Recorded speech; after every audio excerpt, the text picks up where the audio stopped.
നീ എങ്ങോട്ടാ പോനെ നേരത്തെ പോയത്? ഞാൻ എങ്ങോട്ട് പോയെന്നും എന്തിനു പോയെന്നും നിങ്ങൾ ആരും അറിയേണ്ട കാര്യമില്ല. അതേപ്പറ്റി ആരോടും ഒന്നും എനിക്ക് വിശദീകരിക്കേണ്ട കാര്യമില്ലാന്ന്. എടാ നീ എന്തിനാ കണ്ണ ഇങ്ങനെ ചൂടാവുന്നേ? ഞാൻ വരുമ്പോ ആവശ്യമില്ലാത്ത ചോദ്യങ്ങൾ ചോദിക്കരുത്. അത് കേൾക്കാൻ എനിക്ക് താല്പര്യമില്ല.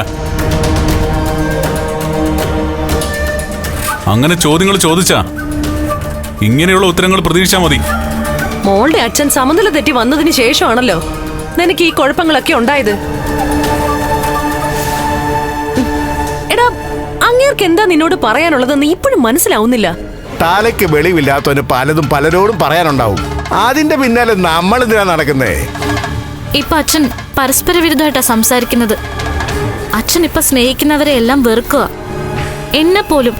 എന്നാ വെറുത്തിരുന്നവരെയൊക്കെ ഭയങ്കര സ്നേഹമാ. ഈ സമയത്ത് നിന്റെ അച്ഛൻ പറയുന്നതൊക്കെ സത്യമാവാനുള്ള സാധ്യതയുണ്ട്. അല്ല, അങ്ങനെ എന്തെങ്കിലും സത്യം അവൻ നിന്നോട് പറഞ്ഞായിരുന്നോ കണ്ണ? അതെന്തിനാ നിങ്ങൾ അറിയുന്നേ?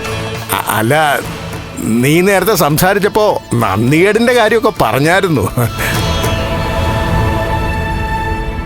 അങ്ങനെ പറയാനുള്ള കാരണം എന്താണെന്ന് മനസ്സിലാവുന്നില്ല. അതെന്താ മനസ്സിലാവാത്തെ? നന്ദികേടിന്റെ ആൾ രൂപങ്ങളാണല്ലോ അമ്മാവനും അമ്മാവന്റെ മോനും ഒക്കെ.